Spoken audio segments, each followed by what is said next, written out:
We want to send it over to News 8's Brittany Flowers now with a look at how both sides are reacting to the mistrial. Brittany? Yeah, Sue and Brian, although the prosecutor says this was an extremely disappointing outcome for himself and the Lioya family, the defense doesn't believe charges should have been issued in the first place and does not think this case should be retried.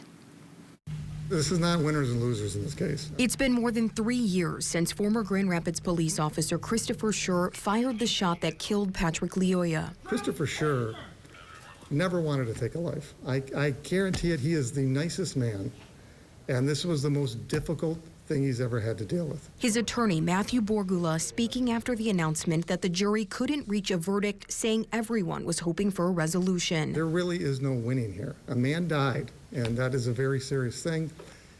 Christopher Schurr is happy that the jury didn't determine that he's criminally responsible for that death. But, you know, it's hard to say that we feel like this was a victory. Though the prosecutor wouldn't give any indication of which way the jury was leaning, Borgula believes they were deadlocked early on. It was overwhelmingly in favor of acquittal,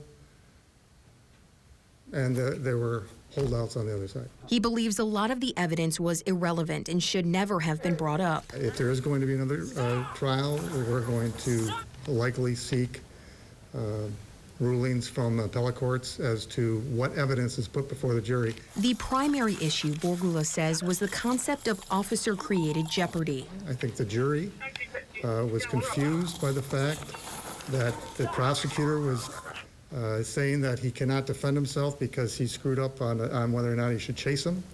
I think that had effect on the outcome.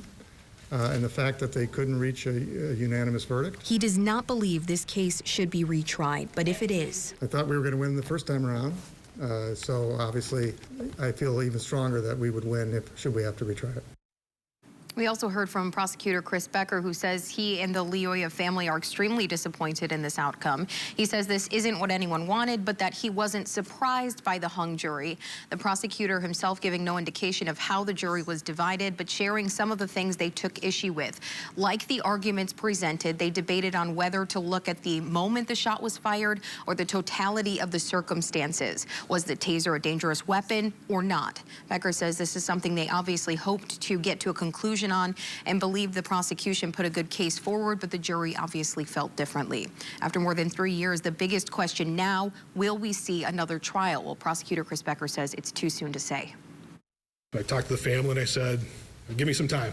You know, we're all digesting this at this point in time, and it's something I'm going to talk with them too, you know, because I think their feelings should play a role.